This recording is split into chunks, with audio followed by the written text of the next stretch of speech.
Η ζωή είναι ένα πάρτι που κάποτε τελειώνει. Μ' αν ήσουν εδώ θα το ξανάρχιζα. Πάνε τώρα τόσες μέρες, φωνάζω το όνομά σου. Περιμένα εδώ και όμως άντεξα. Μήπως γυρίζεις με τους φίλους έξω και χορεύεις τραγούδια που εγώ μαζί σου άκουγα. Βγήκα κι εγώ λοιπόν με φόρα να τα γυρίσω όλα και άκουσα να παίζει το τραγούδι μας.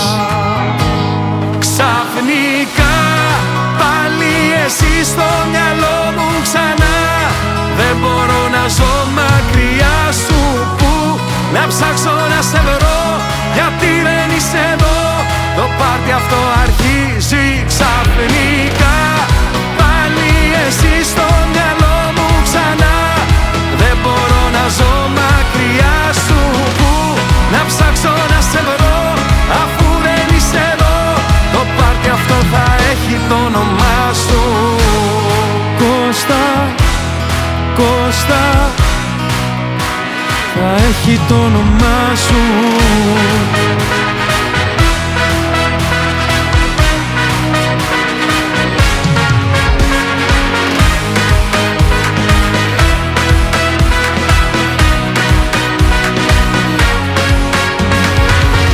Βλέπω τις φωτογραφίες μας, τις ιστορίες μας. Δεν αντέχω, τρελαίνομαι.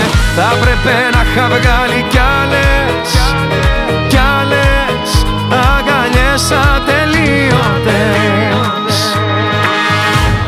Ξαφνικά πάλι εσύ στο μυαλό μου ξανά. Δεν μπορώ να ζω μακριά σου. Που να ψάξω να σε βρω, γιατί δεν είσαι εδώ. Το πάρτι αυτό αρχίζει ξαφνικά. Πάλι εσύ στο μυαλό μου ξανά.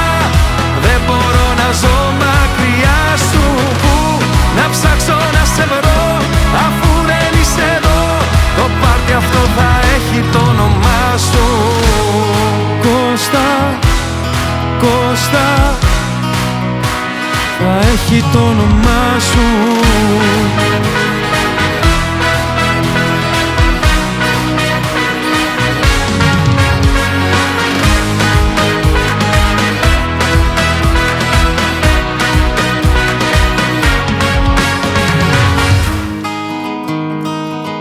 Και ξαφνικά πάλι εσύ στο μυαλό μου ξανά. Δεν μπορώ να ζω μακριά σου. Που να ψάξω να σε βρω, αφού δεν είσαι εδώ. Το πάρτι αυτό θα έχει το όνομά σου. Κώστα, Κώστα, θα έχει το όνομά σου.